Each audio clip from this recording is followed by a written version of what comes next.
Coming up on Eaglevision News, an update on the Huntington Beach oil spill, a recap from last week's Tory conference. And Gigi's on the street finding out what kind of music Biolans are into. All this and more coming up on Eaglevision News.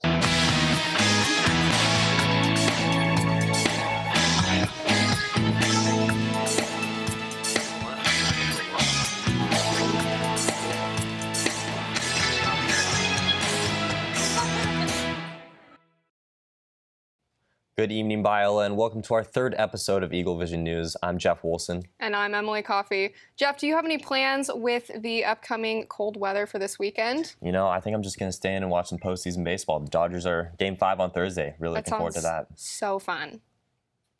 On Tuesday, Teton County Coroner Dr. Brent Blue ruled Gabby Petito's death a result of strangulation and officially pronounced it homicide. The ruling comes on the end of weeks of speculation about Gabby Petito's mysterious disappearance. Though the case has gathered national attention, details have been slow in coming out. Her fiancé, Brian Laundrie, is the prime suspect for this event and remains in hiding. He is only considered a person of interest, though presumably he would have been the last person to see her. Petito was on a trip in the national parks with Laundrie when she disappeared. Authorities found her body in Wyoming's Bridger-Teton National Forest on September 19th. According to CNN, there have also been reports of domestic abuse in relation to the couple only a month prior to her death. The FBI issued a federal arrest warrant for Laundrie in September. Authorities continue the search for him, warning citizens who have any information to contact the FBI immediately. It was a motorcycle accident that brought the two together. Eric Lee Sr., a newly assigned tactic medic, and Eric Lee Jr., an EMT for 2 years, ran into each other on the scene.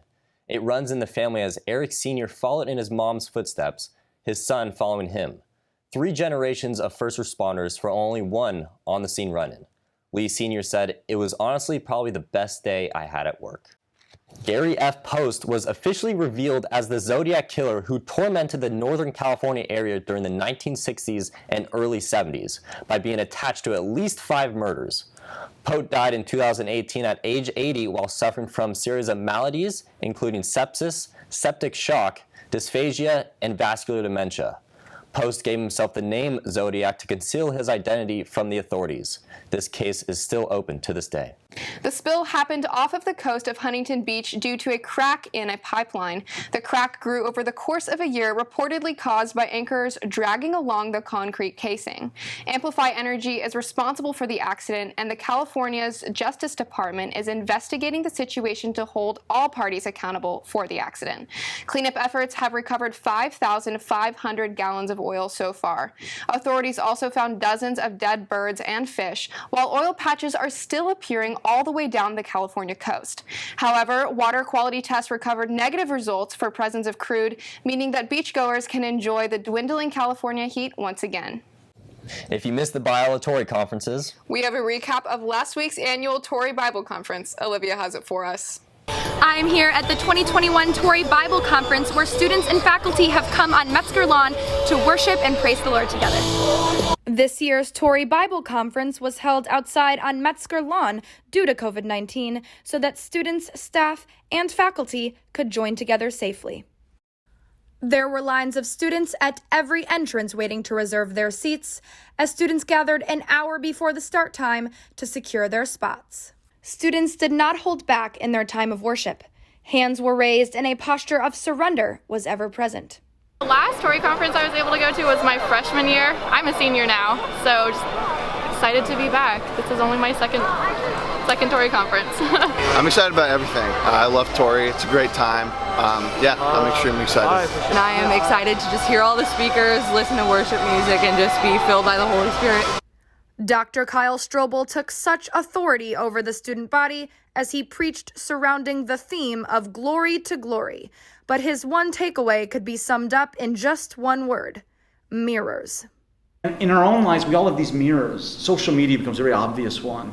What are these mirrors we're using? And are we using them to kind of offer our lives to Christ? Or are we using them to try to construct a self that we think is meaningful? And one leads to life. The other leads to losing our lives in an attempt to find them. The 2021 Tory Bible Conference was a beautiful success. This is Olivia Yatuma for Eaglevision News. Thanks, Olivia. It was so fascinating to hear from Kyle. He did an amazing job last week. He really did. Next up, we have Stephanie with an alumni art show, which highlighted pieces the class of 2020 never got to show. Reconnections and In Search of the Miraculous are now on display at the Green Art Gallery and the Bardwell Project Space, where visitors can get a glimpse of Biola alumni experiences during the pandemic. Both shows are featuring a number of recent alumni artists from the Biola Art Program, making work that was in response to the unusual circumstances of the pandemic that we've all been wrestling with in various ways over the course of the last year and a half. Anna Miller displays a collage of fabric and textile pieces where she felt connected or spoken to by God. Grecia Cordova Galdames found inspiration for her exhibit back home in her native country of El Salvador. And so there was a lot of nostalgia going on, and at the end of the whole process, it landed into an activity book, and that was able to be distributed with people. So it solved two things. One, even though I was far away from people could request it and receive it. And number two, the activity side of the book still allowed for people to interact with the things that I wanted to share and say. So, yeah. The exhibit When We Are Young provides interactive pamphlets where viewers can listen to music, draw, and also connect with QR codes. The exhibits will be on display from October 12th through November 8th. This is Stephanie Guevara with Eaglevision News. I'm not much of an artist, but that story truly inspired me. Definitely go take a look at the Bardwell exhibition if you haven't gotten the chance to. Next up, we have weather with our reporter, Hannah. And when we come back, Chris Charpentier will have our entertainment for the week. Thank you, Emily. They don't call it the Windy City for nothing. Here in Chicago, there were 16-foot waves crashing down on the shore this morning. This morning, it was 56 degrees. It warmed up to 67, and it's going to cool back down to 61 in the evening. The temperatures across the country, it was 52 in Seattle, stayed cool down the coast to 71 here in LA. There was a warm pocket down here in the south with a high of 85 in Florida. Today it was 75 degrees. Tomorrow it's going to heat up a little bit to 79. Then it's going to get a little bit warmer on Friday to 86 degrees. And then Saturday sounds like a beach day to me with 88 degrees. Sunday it was 77. And it gets a little bit cooler Monday and Tuesday with 71 and 70. Back to you at the desk. Thanks, Hannah. We are now joined by Chris Charpentier, who is our arts entertainment genius. So tell us about some of the hottest movies that are out right now. Yes, for sure. This past week, the movie industry celebrated 3 new releases, both big and small. First off, Disney Plus released a surprise Halloween special for the Muppets called Muppets Haunted Mansion. This special combines the creepy but fun atmosphere of the Haunted Mansion ride at Disney parks with the family-friendly humor of the Muppets. Next, the famous film distribution company A24 has released their newest film, Lamb. The movie stars Noomi Rapace and boasts a secretive trailer regarding the full plot of the film, only revealing that it follows the birth of a lamb-human hybrid. Fans of A24 will not want to miss this release. And finally, the biggest release this past weekend was the long-delayed No Time to Die, the final James Bond film starring Daniel Craig. After almost a full year of delays due to the pandemic, the blockbuster has finally given an emotional end to James Bond's story, teasing that the new actor to take on the role will be announced soon. Out of all the movies this week, this is a must-see for any movie fan. And that is a wrap for the movie releases this past week. Keep an eye out for this coming week's releases with the famed director Ridley Scott's new film, The Last Duel, starring Adam Driver and Jodie Comer, and the newest addition to the Halloween franchise, Halloween Kills. I'm Chris Charpentier, and this has been your movie update. Thanks, Chris. Oh my gosh, I'm so excited to hear about the new James Bond movie that is definitely on this weekend's docket. Yes, it is definitely a must-see for any James Bond fan. And I thought you were going to spoil the movie for a little bit, not going to lie on that segment. Oh yeah, no, I definitely want to make sure there's no spoilers for the last Daniel Craig movie. Good, that's good. Out of the land of entertainment, Brooke Torres updates us on the status of small businesses in downtown LA. I'm currently in the city of Los Angeles in front of Grand Central Market, where small businesses have just started to open up again. Despite the mask and proof of vaccine mandates, along with the new Delta variant, businesses remain open and employees are glad to be back. things are slowly, starting to get back to normal-ish, and it's exciting. It's exciting to have more people in here, and just, actually support everybody and support, the businesses in here because everything's been so slow for so long. And, yeah, just, looking forward to, staying safe and, yeah. In a Yelp economic report that came out earlier this year, it was recorded that Los Angeles is the U.S. city that has the most business closures since the start of the pandemic.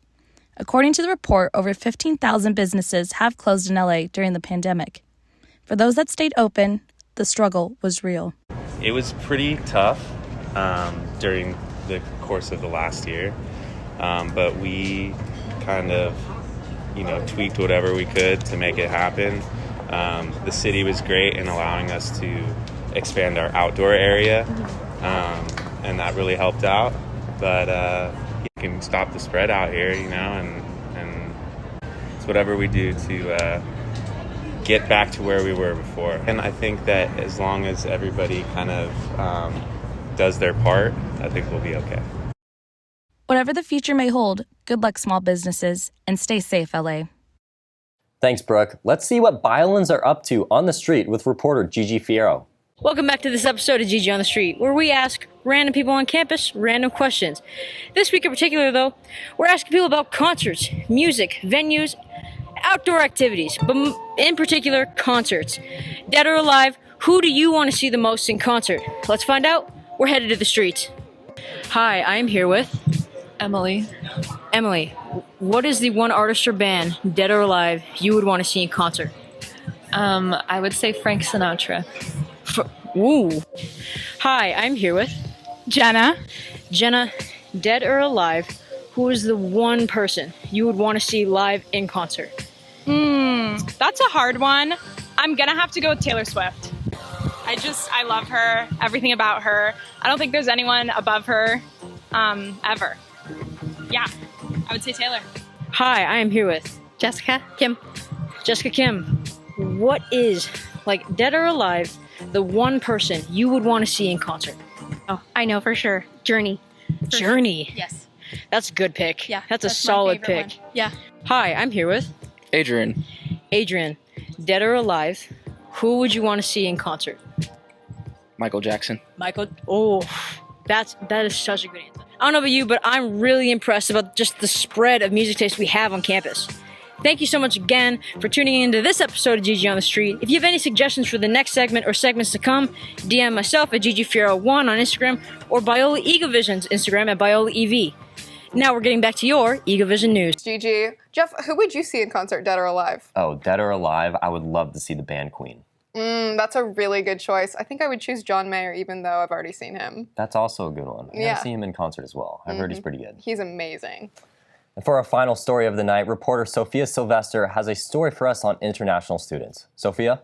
Coming back to campus was exciting for many Biola students, especially for freshmen and sophomores being on campus for the first time. But this semester is an even bigger change for international students who are finally experiencing not only Biola, but life in America too.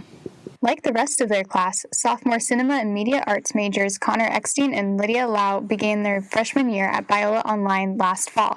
But unlike everyone else, they logged into class from Zimbabwe and Singapore. When the students in, let's say, America had class at 8 in the morning, my class would be way later. And it also just made it harder to connect with students because I wasn't able to be in most of the online classes. But I think it was just adjusting my sleep schedule and sometimes staying up for 24 hours at a time. That was not fun. Biola's Global Student Programs and Development Department adapted their usual events and services to help students like Connor and Lydia find community online. Yeah, they did a little orientation online. We got to meet some of the leaders. And I made some friends through GSPD. And then throughout the semester, they offered community groups and they offered different time zones, which was very helpful. This semester, Lydia was excited to get to work on sets in person. As a CMA major, you gain a lot of experience and you learn a lot more by being on set. Connor was most excited to meet those friends face to face. Finally meeting the friends that I made over Zoom was probably the best thing about coming to America. This is Sophia Sylvester reporting for Eaglevision News. That's all for Eaglevision tonight. Thank you for tuning in. I'm Emily Coffey. And I'm Jeff Woolson. Make sure to follow us on Instagram at Biola EV to stay updated. Good night. This was fun. This was very fun. I'm really glad that we finally got together.